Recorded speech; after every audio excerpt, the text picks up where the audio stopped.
Hey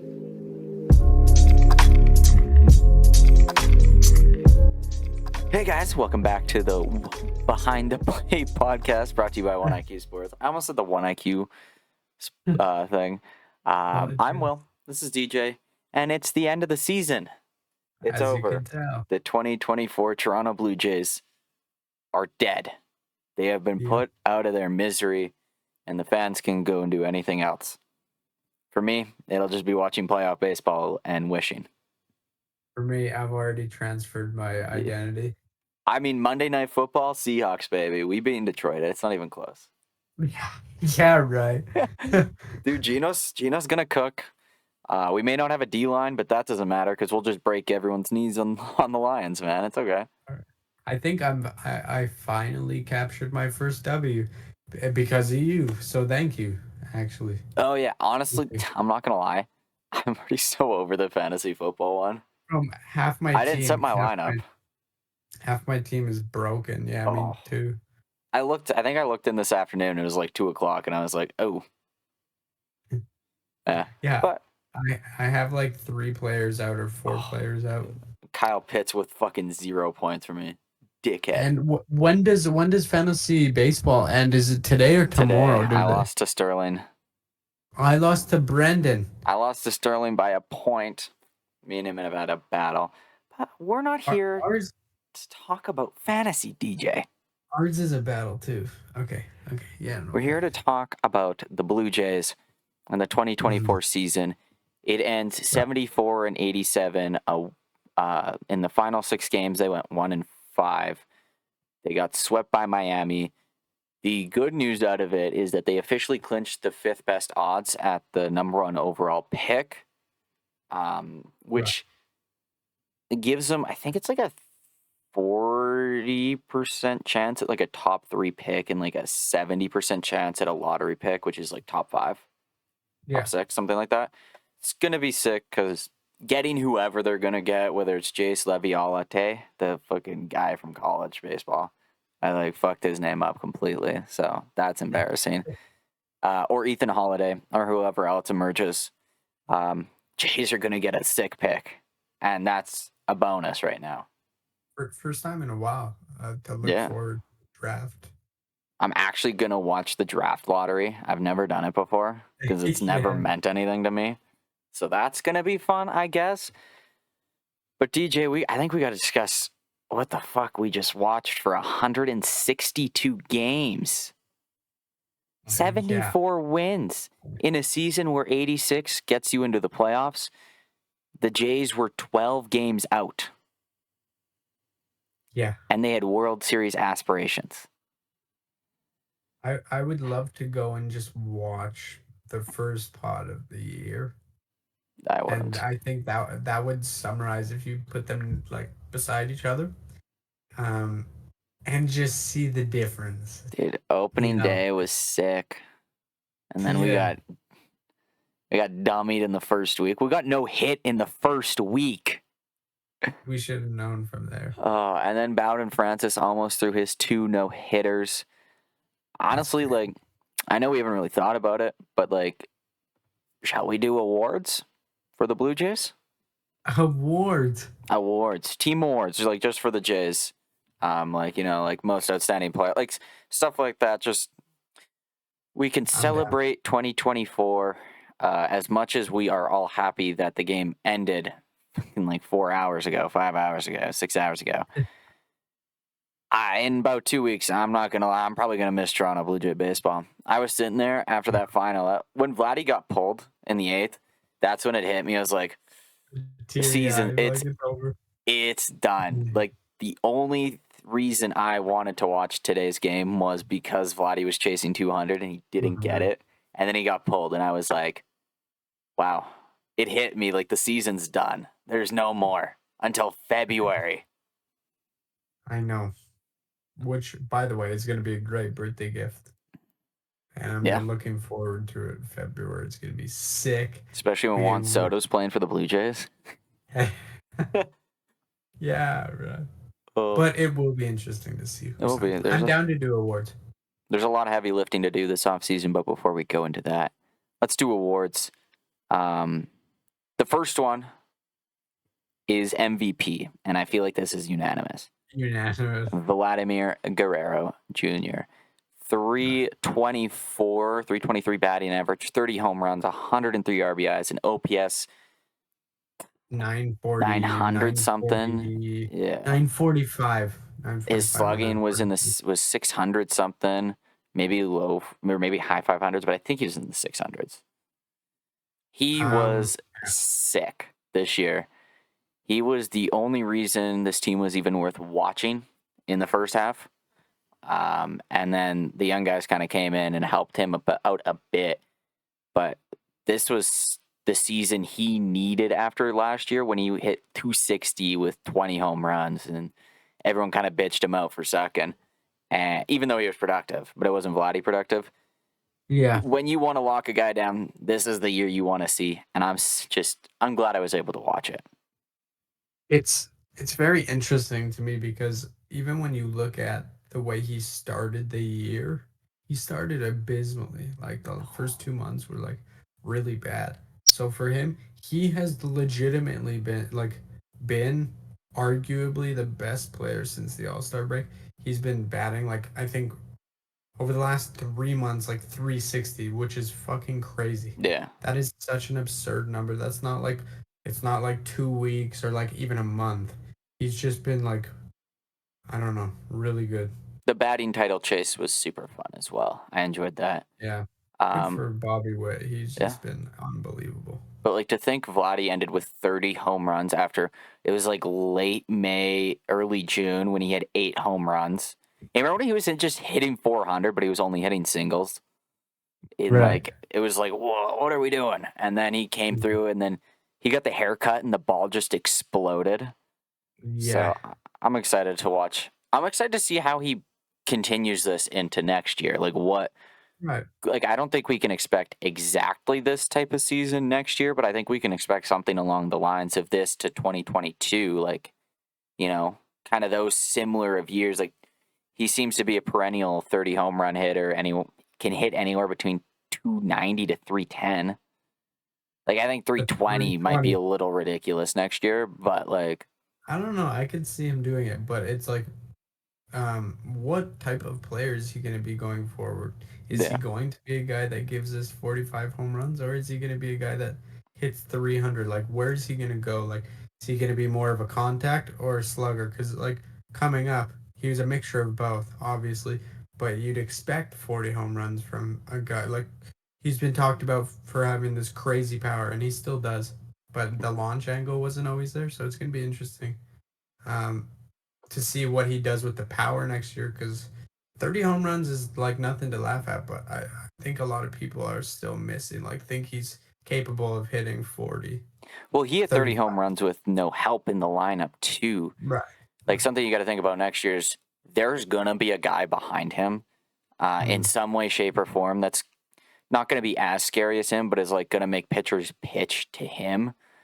Whether that's like a Tyler O'Neill, maybe it's a Brent Rooker or like a Teoscar Hernandez. Like Brent Rooker, bring I, him over. I think it's like he hit 30 home runs in a season where he had no help. He hit 22 of them in basically the middle of June onward. If I'm remembering the season correctly, I could not. It could have been mid-May, but like he went on an absolute tear. And I think his career and like the rest, if you could project his career, I think it kind of falls similar in line to this season. If I had to take a guess. Right. And it's not only the home runs too. I think he had like the third most doubles.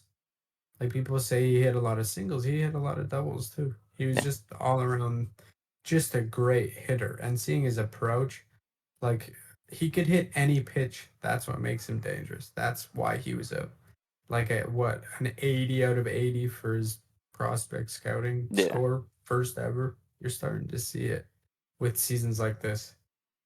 So MVP, I think it's unanimous, Yeah. not even close. Moving on to Cy Young, I think this one is very interesting to me because there's about 2 to 3 guys that I have in total. So Cy Young I think I'm just gonna give it to Jose Barrios because he did Yeah. it the whole year. And then like I'd probably have Bowden second, Gosman third. Is I think that's how I would line it up. But like you could flip flop Gosman and Francis, and I'd be totally okay with that too.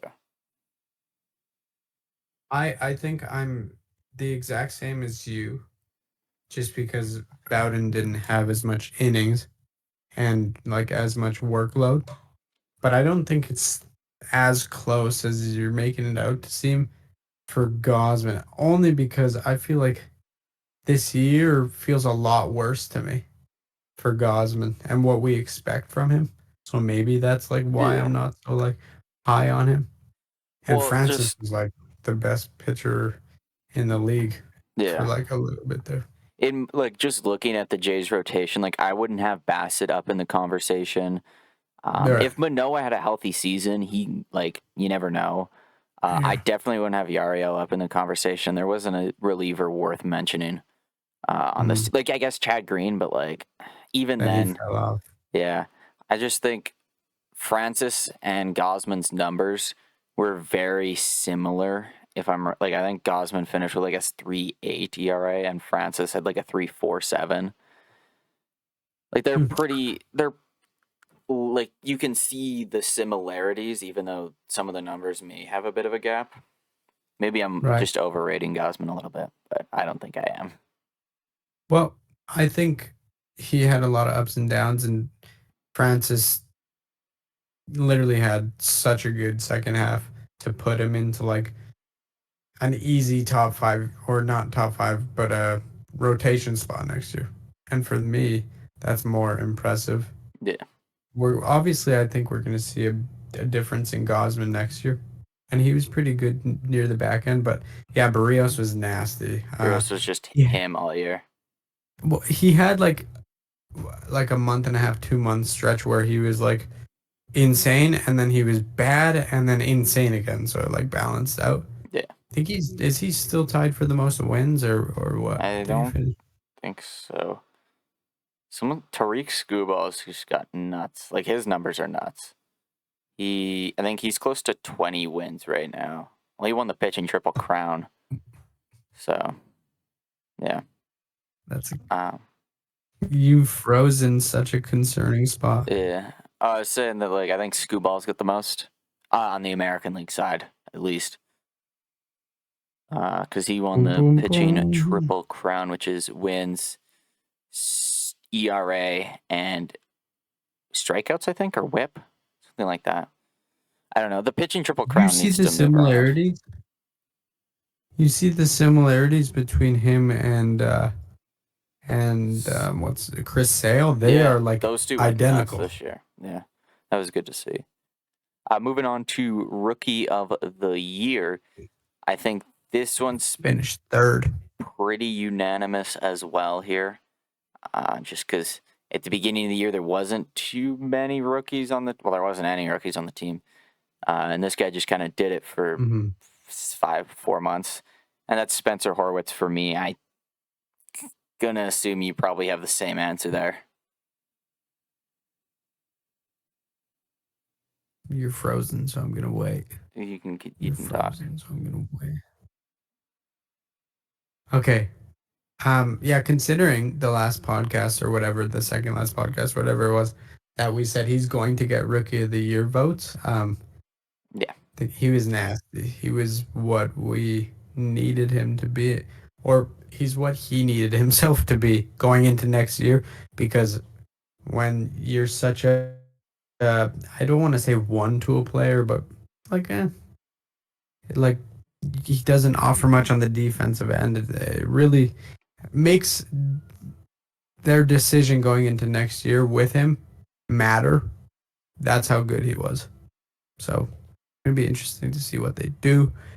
But there's tons of guys that had like moments this year, obviously being as shit as we were. And the second half was just a total retool. There's going to be a lot next year, but I think standing out all in all, I think, yeah, he was definitely far and away the best rookie for me. Most improved player award. This one can go out to a couple of them. I'm gonna take a Vladdy out of the discussion. I want to give it to guys who were not established players that became more established players in the league. So a guy like Vladdy bouncing back, we don't include. Same with like Kirk bouncing back. Hey. I think this could be like a co-honor win, in my opinion. Okay. Do you want me to go or? I mean, what's the next one gonna be? What's the next? Well, this one's most What's the next improved, but I don't know category if going? there's. Dude, I don't think there is another category. I think this just might be it. Okay, because I want to give someone praise, and There's two players that I I just want have to. for this award. Okay, I want to say like, but I don't know what the heck. How much did he play last year? I want to say Ernie Clement because he was nasty. Yeah. But I Well, just don't know how he was last year. I he need to didn't like play look much last year, if even exactly, which is why he exactly. So fits into does this that? category. Okay. So Yeah. yes, okay. I just didn't know if like it mattered if he played a lot last year No, because I just know he didn't. based off of the last season compared to this season, this one to me is like a co-honor event. I'd give it to Bowden and Ernie Clement, just because like Right. Francis came into the year where they gave him that fifth spot, he lost it, he got DFA'd in July. Like they were talking winter ball, figure your shit out. Maybe you can come back as like a reliever next year. To multiple no hitters into the ninth inning, multiple one hitter games, and like he's gonna walk in next year as like the fourth best starting pitcher on this team next year, maybe even third, depending on what they like, whatever happens. So I just think he deserves it. And then Ernie established himself as like an everyday guy. It was a career high in home runs. Like he had 270 on the year, 260 on the year. Like he was sick, and he was exactly what they needed with a guy like Justin Turner sucking massively and Bo going down with injuries. Mm. And then IKF got hurt. And then like Leo was there, but he wasn't there. Like Mr. Reliable was Ernie, and that was sick. Mhm. Right. I think you're right. Um, Thinking about both of them coming into the year, you didn't really expect. I mean, Francis, you know, expectations were high, like kind of like where you expected him to be fighting for his chances, and he had a upside. Ernie, I didn't see this coming at all. Like No. career high in home runs, RBIs, like plate appearances. He's good with the glove, and this helps us figure out a lot going into next year too. Because if you know having Ernie there solves a lot of problems for us, like defensively, and for that position he could play a multitude of positions. So I don't know. I Yeah. think he was like really fun to watch him be so good. I feel like it goes relatively unnoticed to a lot of fans that don't like watch as much, but I thought he was nasty. Both of Uh, them were. if you would have showed me Ernie Clement's stat line, I probably just wouldn't have believed you. But if you had shown me Yeah. Bowden's final like slash or like stat line, I would have been more inclined to believe you based off of the roles that they were Right. giving coming into the season. Exactly. Not to like Upside. take The away from a upside we Bowden didn't. Francis or anything. Like his year was sick, but like yeah, Right. Ernie's was more surprising. Exactly. I think that's a better category to put it in, like surprising, most Yeah, surprising player, other than Boba, but that's like other yeah, that's a different type of reasons. surprise. Um, and then I'm gonna throw this award out because I just want to give him some recognition. Gold Glove on the team is just Dalton Varsho. That dude was sick. He should get a Gold Glove Platinum this year. glove. And if he doesn't get a Gold Glove, then Gold Glove awards don't matter. I mean, they didn't really matter to begin with, but like we just confirm that they really just mean shit all. He's the best outfielder in the league. I don't think it's close, to be Yeah, no, it's honest, not. in my opinion.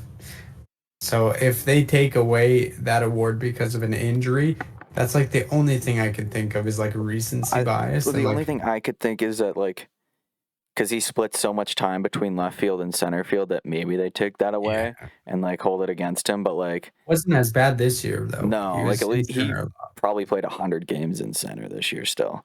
But like he just the what he was doing, man, was like Yeah, something like on a night dude was doing tonight. bad. Like his year defensively was probably the best defensive outfield year the Jays have ever had in history. Period. Like this tops Right. any Kevin Pillar year. Oh yeah. I So yeah, mean, if you hit the ball to center field and I was watching, it became routine to me. I was like, oh, he's getting there, even though it was like an impossible play. When he would miss a diving play, which I think was literally only one time I seen him like dive for the ball and he missed, but he still trapped the ball and got it in. So it didn't really matter. But like I was surprised because he's so good. And it's not even just the diving like plays and the crazy jumping plays. It's like he makes a hard play so routine with his jumps and his angles and his like he is like just fun to watch defensively. So if he could become even like if his OPS plus was 110, he would be so nasty he's because a of how guy good he that is. like similar to Matt Chapman. If he like hit the ball like half the time more, like if he hit Yeah, like 240, like we've right. seen the power. Like he was going to hit 20 home runs this year. He was going to have 20 doubles, and he was going to at least have 20 outs above averages. He might have even had that. He's a guy who could sit at like a 6 WAR just solely based off of his defensive value, and then the very like minimal offensive work that he puts in. Like very like just like Matt Chapman. Yeah, and he's still young, so Yeah. like I don't know, he's we're gonna have to see what this injury does because, like you said, it's kind of worrisome, especially when someone like him is so athletic and kind of needs that, like Yeah. his body to work fully. That's why if the Jays make any trades this offseason, I'd like them to prioritize keeping Loperfido and Clase over Right, like a even if it's over a guy like Barger. Love Barger, right. but like if you're looking at the field, he's kind of the odd one out. So yeah, um, a I lot's gonna didn't like happen this what offseason. I I didn't. didn't like Low Perfido. Like watching him, he just seemed like I don't I think know. he's gonna get a lot of work in this offseason with Matt Haig, because we all know in about a month, Don Mattingly and Guillermo Martinez are not going to be Blue Jays. There's just No, no way they are. I would thank be. God. I will be genuinely shocked and surprised if they are still Blue Jays by January 1st. If they are still employed, no way. There's no way. At least on the bench. Like I heard they want Don Mattingly in the front office for whatever fucking reason, but like they will not be in the bench. They will not be making decisions that impact the on-field performance of these players. There's no way. Matt Haig's going to take over, and Edwin's going to be right there, and this team's going to be 2021. I'm excited. There's only up from here. I literally Well, you could use this as a TikTok, but I literally don't see us going down from where we are right now going yeah. into next season. The only way we go down is if literally just we don't make a move, and Right. that doesn't Yeah. happen. Well, Well, it doesn't happen because the guaranteed to make a move because by the end of October, Vladdy is going to be signed to a lifetime contract. So yeah. that's Imagine we that. just I wake up and I see Bo Bichette and Vladi signed to Dude, if they get a duo contract, could you imagine? You know, Vladdy, it'd be Vladdy coercing that whole thing. Be like, dude, I want you here forever. keep him my best friend. I need him. Yeah, let's get rid Yeah. of Springer, man. This guy And sucks. we can't move Springer at this point. It's He sucks. actually, okay, I thought about this. So the Cardinals want to move Sonny Gray. Right. And he's out about 60 million over the next 2 years. And then there's like a weird Give us option. Sunny. Yep, give us There's Sunny. like an option there.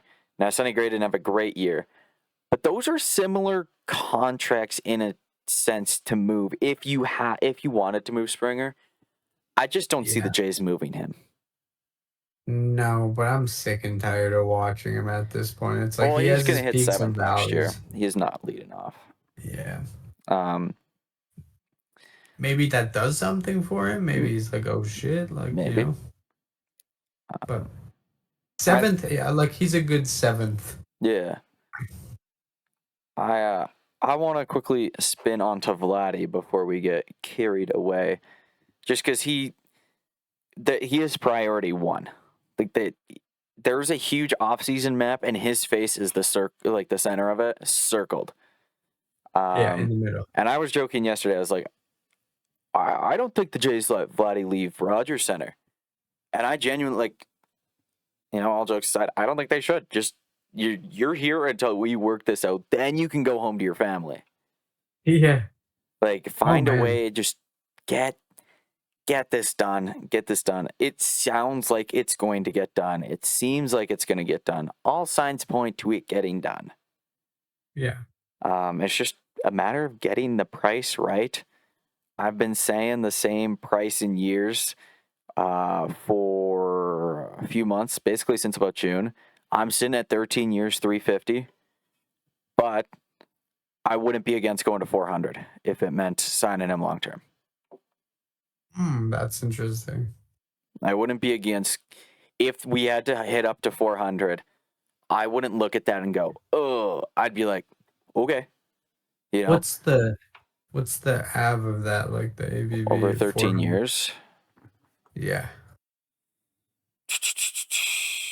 Get the calculator out. 400 divided by 13. The AAV is exactly 30. Well, it's 30.7. So about 31 AAV. Yeah, that doesn't seem too far off for a long-term deal. I mean, obviously, you want it to be a little lower than what he's worth if you're, signing him for so long. So 350 over 13 is basically 27 AAV. That would be great. I think would be sick. Great. Right where, he's able to have all-star seasons or MVP seasons, but he's also allowed to back off a bit near the end if he's not where he is now. Yeah. So that's where I'd also move in like no trade clause, 100% no team, like 29 teams, no trade clause, and no options. Like lock him in that he no matter what, he can't leave. If the management build him a house in Rogers Center. He stays. I think. Yeah, I think he stays. He gives me the vibe of like. He gives me the vibe that he wants to stay. Yeah. His whole career. I don't think he wants to move. There's not many players like that, but he's one of them. Especially in Blue Jays history.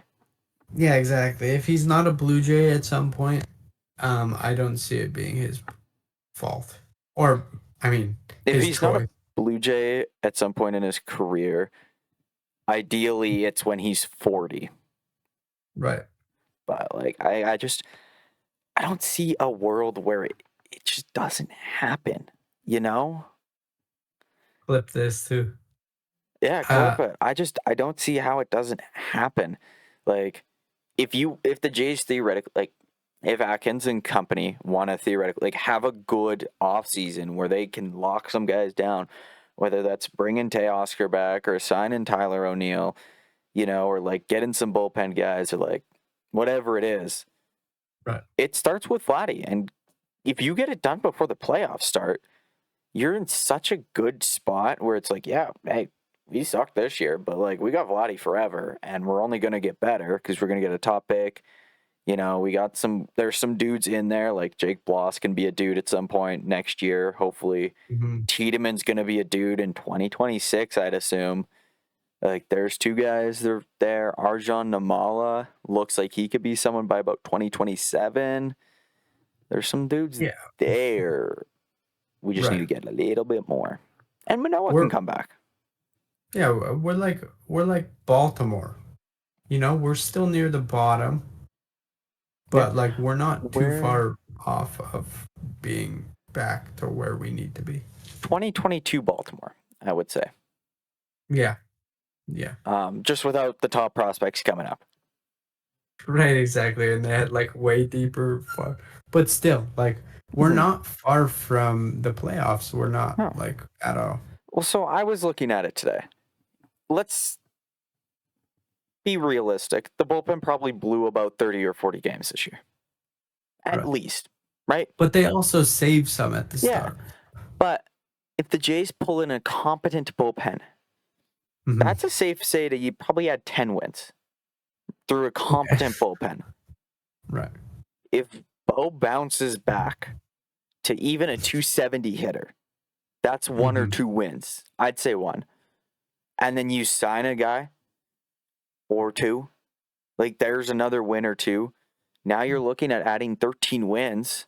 Well, now you're at 87 wins, and that's a playoff spot this year. Yeah.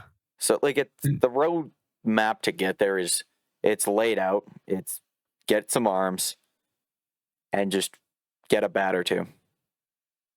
Is there ever a universe where we trade our pick? No. I don't think we can trade our pick. Is that not allowed? I don't think so, not yet. I know they're working on it. Like, you can trade competitive balance picks because those are, like, extra picks that are given to you. All right. But, like, you have to keep your picks. I always forget. That's such We're the only sport that does it. Yeah. And this one of the only sports that doesn't have a cap. But I still, even if they could trade it, I don't think they would. Not with how weak their farm system is. Yeah. And it would be nice to look forward to a prospect that didn't just come out of the blue and be good, but is expected to be good. Like Vladdy. My one hot take. I know you might not like this, and you might not even agree with me. The hot take move of the offseason is that the Blue Jays trade Spencer Horwitz. Ooh. I sit there. Wagner kind of feels like the dude to take second base. I see Arelvis getting a legitimate shot. And if both those two are on, the fact that they can play second base defensively puts them over Horwitz in my mind. My issue is that Horwitz can't play defense and he's 26. Like, that doesn't bode well for a guy who's trying to do something, or he might even be younger, but I don't think he is. He struggles playing first base defensively. Like, it's just his defense is such a huge issue that I could see them riding the fact that he had a really good first year in the majors to getting a guy like Brent Rooker from the A's. That would be ideal, I think. It's not surprising that you think that. Like I said before, this makes the Blue Jays' life like more interesting going into the offseason because it's either he stays or like one of them's going to get traded. One of them, exactly. That's what I was about to say. Is like one of them's gone, regardless of what's happening. I mean, it's just it puts the Blue Jays in a tough spot because you already got Vladdy, DHing, playing first base. And I mean, you got him. Let's be real, like out of the free agent hitters, like they're probably going to get a DH type at some point. Right. Exactly. And Springer's going to need a DH a little bit more. Exactly. So I feel like, going through it, that makes sense. I'm just not completely sold that it's going to be him. It could be somebody else, but yeah, I'm not surprised. If he's gone, like I would be like, yeah, that makes sense. And now's the time to capitalize. I think out of the three to trade, I feel more comfortable trading Horwitz. He can't hit lefties. Like, he just can't. And, like, he can't play defense. So, like, there's some major flaws in his game. And, like, if you trade for a guy like Brent Rooker, it takes away the problem of having to sign that bat in the outfield. It takes away, like, you don't have to spend $20 million on a dude who's going to give you 30 or 40 home runs, like Brent Rooker apparently can. And Wagner plays really good second base. He hit lefties this year, which was sick. His ceiling is higher, in my opinion, than Horwitz, but Horwitz's floor is higher than Wagner's, if that makes sense. Like, Wagner's the bigger risk, but the bigger reward. Same with Martinez, but they both play second base better, and they platoon off each other really well as well. Yeah. And then it gives them the option to go out and sign like a Willie Adames to play third base. Right. No, Again, don't know if definitely. that's the doable thing, but Yeah, there's options. Brent Rooker, by the way. like Brent Holy Rooker should fuck. be trade target number one. Holy There's fuck. gonna He be is nasty. there's gonna be about 15 teams calling the A's about him. And I think it's just going to come down to the A's willingness to move him. I think they like. Why wouldn't They you? need to. They need to. He's sick. Who's going to say he's going to put up a year like that again? Because like obviously their team is awful, and it makes sense that one guy steps up. But those were like he. Well, think about Brent Rooker around a lineup that will protect him too. Like, Oh could my you God. imagine if like Rooker was hitting between Vladdy and Kirk, and Kirk continued? Like, if Kirk can just keep the momentum rolling into next year, he's like a 260 hitter. And then you have him where like, or I mean, I wouldn't have Varsha there, but like, who knows who else is behind him? I'd still say Kirk.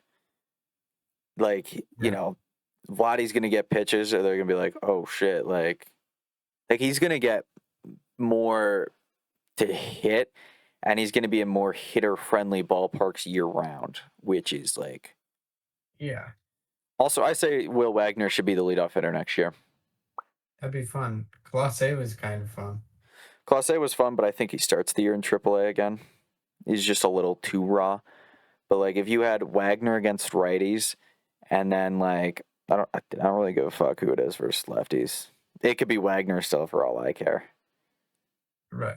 I'd also like to see them trade Nathan Lukes, because I don't think he makes the team next year. Like, I don't think there's a spot for him, but like, that dude needs to play somewhere. He played really good too. So I'd like to see him at least get a legit MLB opportunity. Right. No, he was contact. Hit a nice little nuke. Yeah. So yeah, no, I think he played really well too. There's just a lot of moving pieces we could get rid of. A lot of, I don't want to say useless, but a lot of stuff that we don't need for something that we do need. We've an over, what's the word? Over capacity. Like, we have Of the same things. Yeah. Like, we have more than enough of one that we need the other. Like, similar to a couple years ago when we had to trade a catcher. Like, when you have 3 MLB ready catchers, you got to move one. We have 3 MLB ready second basemen. We got to move one. And I just think it's Horwitz, unfortunately. I don't hate it. We need to capitalize on some value because a lot of these guys won't get situations like this again. Like, a lot of these guys won't be as good on a team that has a lot of depth or in a playoff race where you actually need to. It's like a different ball game, right? They got to play the second half with no stress on their back. They just got to go and play, which is cool. But a lot of these guys aren't going to perform to the level they did this season. That's just the way. It'll be interesting. I still say they need to go out and sign another starter as well, but that's just my opinion. I haven't seen any signs that indicate that they're going to go out and grab another starter, but I just think with the way that we saw injuries go down this year, just getting another guy, there's no harm in it. My candidate is Walker Buehler on a 1-year deal. Like, you don't have to commit any money to anyone. Like, you don't have to go out and like I'm not saying go out and get like a Corbin Burns or like a Shane Bieber. Like, if you rocked like a Sevy or a Buehler on like a 1-2 year deal, there's no harm in that. It just helps the team out. Yeah, no, I agree. I think first and foremost, bullpen, get that situated, sign 2-3 guys. I'm making my proclamation. The Jays sign one of Yimi Garcia or Tanner Scott. Ooh. Yimi, he was on the 60-day IL. That was crazy. They got 9 innings out of him. Yeah. We got Jonathan Clase for 9 innings of Jimmy Garcia, and then some other guy. I think we got some catcher dude as well. I don't know his name. We got. Yeah, no. I was looking at IKF today. He's hit 240. He's hit 1 home run since being traded to Pittsburgh. Yeah, like he has been all right, but like he hasn't been what he was in Toronto. We got Charles McAdoo for IKF. That's nuts.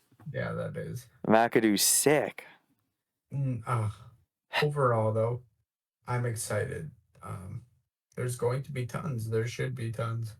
Yeah. And it's just like the matter of when does it start? Should start in October, die out for a few months, then you keep back up. I think like I assume we'll be pretty quiet during the first week or so of like the wild card series. Like we'll do our exit interviews and everything. And then I'd assume like that first week of the ALDS, like maybe they start working on stuff.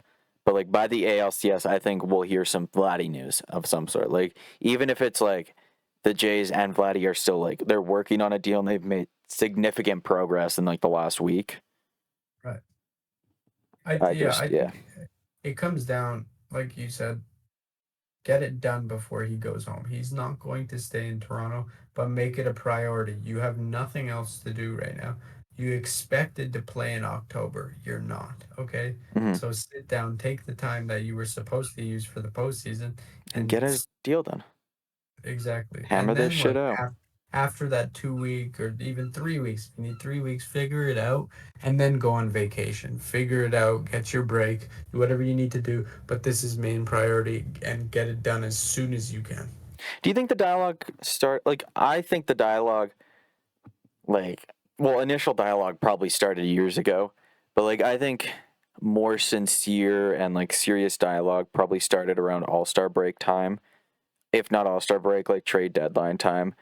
I'd assume that they probably sat down with Vladdy today and were like, do you want to talk about this now, or do you want to get back to the Dominican, get home, and then we can start working this out? Like, how do you want to do this? Like, I assume they had that conversation today. Yeah, I mean, I don't know if it would be the biggest thing on their mind, but they might fucking should be. No. I mean, like in the sense of like going up to Vladdy and like harassing him. Maybe they took like, okay, take the night off or take a couple days, take the week off, whatever, and then like they might have brought it up like, hey, and then let's get to business. Yeah, like, let's take a week and then like let's get to business. Like, so yeah, that would be. I think they might have like let it go for a little bit, you know. Yeah. Like, hey, play the last 2 months or like month of the year, and we'll reconvene when everything's figured out. Help your teammates. Show us you could be that leader you want to be. Yeah, that type of stuff. Back to it, yeah. I also want to I'd like to see Ryan Yarbrough back next year, which is like a thing I thought I'd never fucking say in my life. Yeah, that's two Rays players that I just couldn't stand in the last like 10 years that have come to Toronto, and I love them. Which doesn't bode well for Ryan Yarbrough next year, by the way, just if we're being honest. It didn't work for Kiermaier. But like, I'd like to see him back next year in the bullpen, even if he's long relief. Like, he was sick. He was probably our best reliever down the stretch. Like, he had a 2 ERA. He shut dudes down. When we needed him to go 3 innings, he could go 3 innings. He's a good guy to have in that bullpen. That's a dude that helps you win in October. And I'd want to see him next year. So I mean, nothing's solidified, I think, but obviously I don't think I have to say that. But like, I don't think they're going to argue about keeping as many arms as you can, because it's inevitable. We have to add like 3 arms at least in the off season. So you got Garcia, or Henny. He's locked. I mean, you got, but you don't have much. I don't know if Henny's a lock next year. Really, don't think so. I don't know. Maybe I just wasn't like, I'm a big Henny fan. I wasn't super duper impressed with him down the stretch. The only guy that I guarantee a spot to next year is Chad Green. And then Swanson's like the next one up, and then it'd be Henny. And then, like, obviously, whatever Romano does, like, whatever. I seen Henny after Chad Green. I thought it got Chad Green, and Swanee. I don't think they want to get rid of him, Yeah. but he was pretty terrible. He was sick though in the second half. Like he only had a 2, maybe 2.5 ERA in the second half. Like he was dialed. Right, but he had his moments. Yeah. I don't think, I like I wouldn't said, have him as an anything could happen. 8th inning guy next year. Like I'd sit him in like the 6th inning. Mm. Um, Yeah, which is why I'd want to see a guy like Garcia or Scott signed. That way you have a guy because like, did Romano even pitch this year? yeah, he did. Did He what? was Like pretty. it's blanked from my mind. Like to me, he didn't play this year. So you He don't know did, what he's yeah. gonna be. You want to keep his health kind of if like there. So like Hmm. you maybe platoon him with like Green, and then if you got Garcia or Scott going in there, like there's your other 8th inning, 9th inning guy if you need it. Right. But dude, there's so much stuff. With This this is bullpen, anything can happen. Like yeah. no one's safe, Hmm. But I think they would like to keep as many as they can with being realistic at the same time. There's candidates next year for like AAA bullpen. Like Hmm. Brendan Little to me is a guy I'd keep in AAA. I don't know if he has any options. Maybe he has to go through waivers. That's an issue. I'd like to see Ryan Burr in some sort of capacity next year in AAA mostly. Other than like Lucas Eisert was all right. Easton They're Lucas just sucked. forgettable. There's going Yeah, to be a couple players from this season that you we're get never gonna asked about remember. and you're like, oh, Yeah, like Brent DeGauss. Whoever the fuck that yeah. guy was. That's a fake name. I read the stat line. It AI was generated. Friday night. And I'm like, that dude doesn't exist. Like that AI is not a gen. man. Yeah. The only other guy that like I'd be okay giving the flyer to is Dylan Tate because he has the arm and he has the pedigree of like doing it before. I'd like to see the Jays give him a shot at least. Again, not like any like high leverage shit, but like if you threw him in like the 5th inning, like he has bullets in the chamber. We just gotta find a way to unlock the chamber a bit there, shoot it off. Test some things out. He's a test dummy. I'd find a way like make him like a 2-pitch guy, like a fastball slider, or like something like that, or fastball slider changeup. Like keep him real simple. He feels like one of those guys that's like pretty close to being a good pitcher. Yeah, He just needs to figure it out.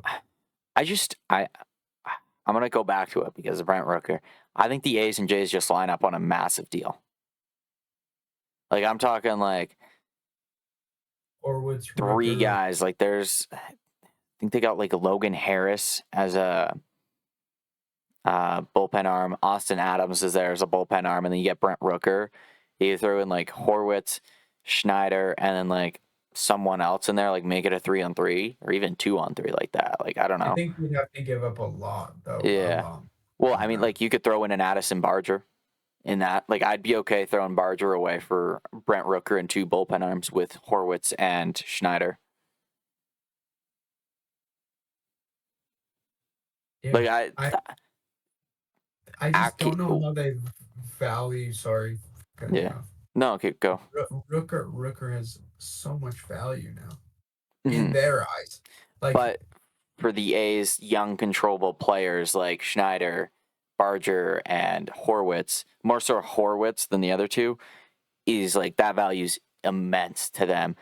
right. And they probably see like some potential in Barger. Like they'd find if there's anyone to find it out away for them, it would be the A's. And like Schneider's done it before. Like he doesn't have to be an everyday guy there. Mhm. Yeah, no, that's definitely a possibility.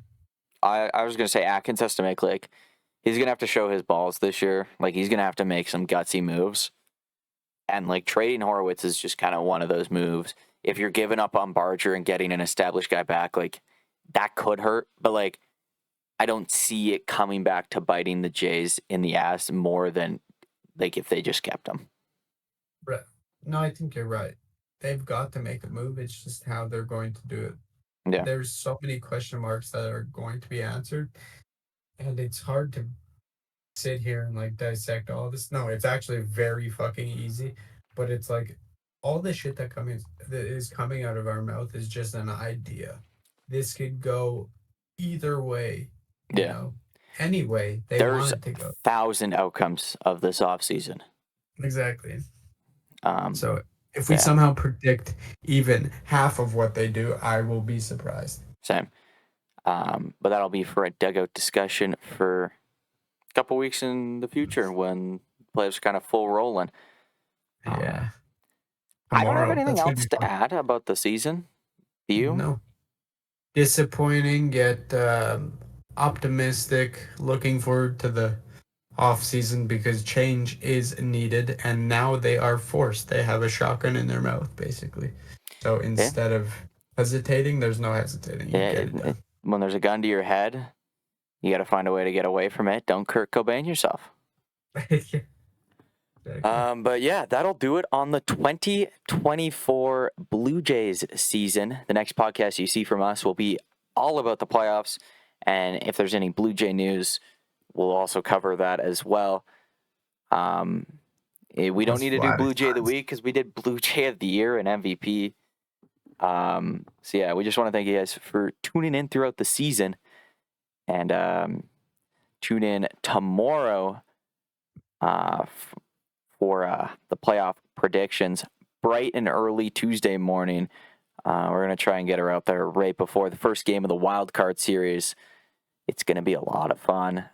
So yeah, I'm looking forward to it. same. There's going to be some fun ones out there. I think we're going to have some fun predictions. So tune in for that tomorrow, and we'll catch you all next week for another podcast. Be sure to subscribe and all that other stuff. Peace.